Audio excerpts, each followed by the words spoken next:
চারিদিকে এখন শীতের আমেজ, আর শীতের আমেজ মানেই কিন্তু পিঠেপুলি খাওয়ার সময়। আজ আমি বানাবো কালারিং পাটিসাপটা। অনেক ধরনের ডিজাইনার পাটিসাপটা তো আপনারা খেয়েছেন। এইভাবে একবার কোনো রকম ফুড কালার ছাড়াই গ্রিন পাটিসাপটা বানিয়ে দেখুন। প্রথমে আমি গ্যাসের ওপরে একটা কড়াই বসিয়ে দিয়েছি, তাতে হাফ কাপ জল দিয়ে 2 টেবিল চামচ চিনি দিয়ে দিয়েছি। তার মধ্যে আমি একটা এলাচ ফাটিয়ে দিয়ে দিয়েছি। এখন অপেক্ষা করতে হবে চিনিটা গলে যাওয়া পর্যন্ত।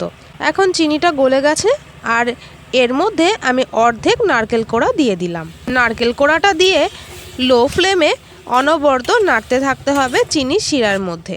নাড়তে নাড়তে যখন নারকেলটা পুরোপুরি সেদ্ধ হয়ে যাবে আর একদম ঝরঝরে হয়ে যাবে, তখন দিয়ে দিতে হবে হাফ চামচের মতো গুঁড়ো দুধ। আমি এখানে হাফ চামচ দিয়েছি, আপনারা বেশি দিতে চাইলেও দিতে পারেন। অনবরত নাড়তে নাড়তে একেবারে এরকম একটু আঠালো টাইপের পুরটা রেডি হয়ে গেছে। এই পর্যায়ে আমি গ্যাসের ফ্লেম বন্ধ করে দিয়ে পুরটা নামিয়ে নেব কড়াই থেকে। আর আমি এখন একটা বাটি মাপ করে নিয়েছি সব উপকরণগুলো মেশানোর জন্য। দিয়ে দিলাম 1 বাটি ময়দা, আর দিয়েছি ওই বাটিরই হাফ বাটি চালের গুঁড়ো আর হাফ বাটি সুজি। সুজিটা কিন্তু আমি এখানে দেওয়াটা দেখাতে পারিনি, সেই জন্য একটু চামচে করে তুলে দেখিয়ে দিলাম। যতটা পরিমাণে আমি চালের গুঁড়ো দিয়েছি ততটা পরিমাণেই এখানে সুজি অ্যাড করেছি। চামচ দিয়ে একটু 3টে উপকরণ একসঙ্গে মিশিয়ে নেওয়ার পর বাটিতে করে আমি একটু গরম জল করে নিয়েছি। এটা একেবারেই উষ্ণ গরম জল, আঙুল চুবিয়ে রাখা যায় এরকমই জল এখানে অ্যাড করতে হবে। এখন আমি অল্প অল্প করে জল দিয়ে চামচ দিয়ে এভাবে মেশাতে থাকবো। যেহেতু আমি এখানে শুকনো চালের গুঁড়ো আর সুজি অ্যাড করেছি, সেই জন্য এখানে অনেকটাই জলের প্রয়োজন হবে। আর সুজি আর চালের গুঁড়োটা জলে ভিজিয়ে রাখলে অনেকটা ফুলে উঠবে।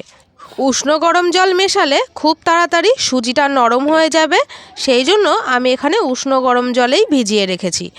আর ঠান্ডা জলে ভেজালে কিন্তু অনেকটা টাইম লেগে যাবে। এখন আমি এই পর্যায়ে রেস্টে রেখে দেব 10 থেকে 15 মিনিটের জন্য। এখন আমি 1 আঁটি পালং শাক নিয়ে নিয়েছি। পালং শাকের গোড়াগুলো আমি বাদ দিয়ে দিয়েছি, আর পাতাগুলো নিয়ে নিয়েছি, পরিষ্কার করে ধুয়ে নিয়েছি। এটা আমার বাজার থেকে কেনাই পালং শাক রয়েছে। এখন আমি পালং শাকগুলো এভাবে টুকরো করে নেব। অবশ্যই কিন্তু আগে থেকে পালং শাকগুলো ধুয়ে পরিষ্কার করে নিতে হবে, কারণ কাটার পরে আর ধুয়ে নেওয়া যাবে না, সেক্ষেত্রে পরে অসুবিধা হতে পারে। এখন পালং শাকগুলো আমি এরকমই বড় বড় করে টুকরো করে নিয়েছি। মিক্সিং জারের মধ্যে তুলে নেব। একটা পেস্ট তৈরি করে নেব, কোনো রকম এখানে জল অ্যাড করব না। পেস্টটা তৈরি করে নেওয়া হয়ে গেছে পালং শাকের। এখন আমি এরকম একটা বড় ছাঁকনি বসিয়ে দিয়েছি একটা বাটির ওপরে। আর এখন পালং শাকের পেস্টটা আমি ওই ছাঁকনির মধ্যে ঢেলে দিলাম পুরোটাই। এখন এর থেকে আমি এই যে জুসটা বার করে নেব। এভাবে কিন্তু খুব সহজেই পালং শাকের রস বার করে নেওয়া যায়। আমি এখানে 1 আঁটি পালং শাক নিয়েছিলাম, তার থেকে আমার এতটা জুস বেরিয়েছে। আর যে ছিবড়েটা হয়েছিল সেটা কিন্তু আমি পুরোটাই বাদ দিয়ে দিয়েছি। এখন আমার 15 মিনিট হয়ে গেছে। এখন মিশ্রণটা কিন্তু একেবারে মোলায়েম হয়ে গেছে, খুব সুন্দরভাবে নরম হয়ে গেছে। আমি এখন আরও একটু ভালোভাবে মেখে নিচ্ছি, আর এই সময়টা কিন্তু হাত দিয়ে মেখে নিলেই খুব ভালো হয়। খুব ভালো করে আমি মেখে নিয়েছি। আর এর মধ্যে আমি যে পালং শাকের জুসটা বের করে নিলাম, সেই জুসটা অল্প অল্প করে অ্যাড করব, আর এভাবে হাত দিয়ে মেখে নিতে থাকবো। অল্প অল্প করে আমি এখানে অ্যাড করব, পুরোটা একবারে দিতে যাব না। এই পিঠেটা বানানোর জন্য এই ব্যাটারটার যতটা ঘনত্বের দরকার তার থেকে যদি বেশি পাতলা হয়ে যায়, তখন কিন্তু পিঠেটা বানাতে খুবই সমস্যায় পড়তে হবে। সেই জন্য অল্প অল্প করে জুসটা দিয়ে আমি যেরকম ঘনত্বের দরকার সেরকমই ঘনত্বের একটা ব্যাটার তৈরি করে নিয়েছি।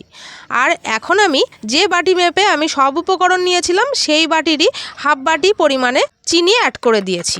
এখন আমি আবারও 5 মিনিটের জন্য রেস্টে রেখে দেবো, চিনিটা গলে যাওয়ার জন্য আর ব্যাটারটা পুরোপুরি সেট হয়ে যাওয়ার জন্য। 5 মিনিট পর চিনিটা খুব ভালোভাবে গলে গেছে। ব্যাটারটা আমি আরও একটু ভালো করে ফেটিয়ে নিচ্ছি। আর কীরকম ঘনত্বের হয়েছে সেটা কিন্তু একটু দেখিয়ে দিচ্ছি। আমার এই রেসিপিতে বন্ধুরা উপকরণের পরিমাপগুলো আর স্টেপ বাই স্টেপ যদি আপনারা ফলো করে থাকেন তাহলে কিন্তু যে কোনো ধরনের পাটিসাপটা পিঠে আপনারা বানিয়ে নিতে পারবেন খুব সহজে, ভেঙে যাওয়া বা লেগে যাওয়ার সমস্যা ছাড়াই। খুব ভালোভাবেই কিন্তু পাটিসাপটা পিঠেগুলো রেডি হবে।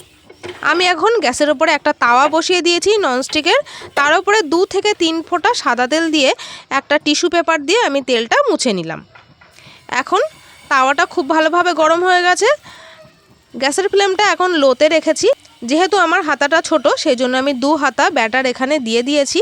দিয়ে হালকা করে একটু হাতাটা দিয়ে স্প্রেড করে দিলাম ব্যাটারটা ছড়িয়ে যাওয়ার জন্য। আর ব্যাটারটা যখন ওপর থেকে এরকম একটু শুকিয়ে আসবে, অল্প কাঁচা থাকবে, তো সেই পর্যায়ে আমি পুরটা লম্বালম্বিভাবে দিয়ে দেবো। যেই নারকেলের পুরটা আগে থেকে রেডি করেছিলাম সেই পুরটা দিয়ে এভাবে আস্তে আস্তে করে ফোল্ড করে নিলেই খুব সুন্দর কিন্তু পাটিসাপটা পিঠে তৈরি হয়ে যাবে।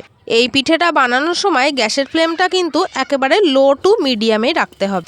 বেশি হাই ফ্লেমে পিঠেটা রেডি করলে পিঠের এই গ্রিন কালারটা নষ্ট হয়ে যেতে পারে বা পুড়ে গিয়ে তাওয়ার গায়ে লেগেও যেতে পারে।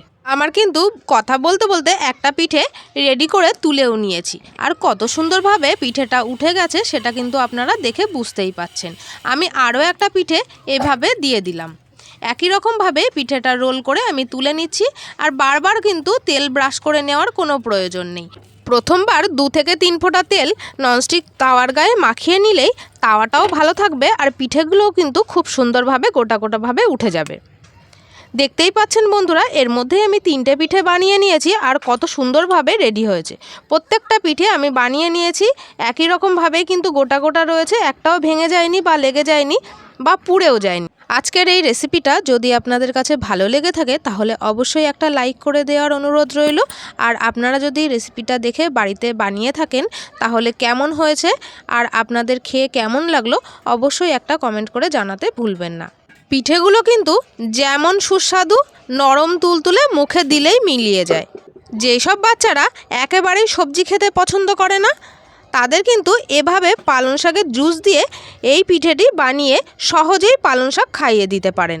যেরকম আমার মেয়ে তো পালং শাক একেবারেই পছন্দ করে না, আমার মেয়েকে আমি এইভাবে পিঠে বানিয়ে দিয়েছিলাম, সে তো আনন্দ করে মজা করে খেয়েছে আর আবারও বানিয়ে দেওয়ার আবদার এসে গেছে।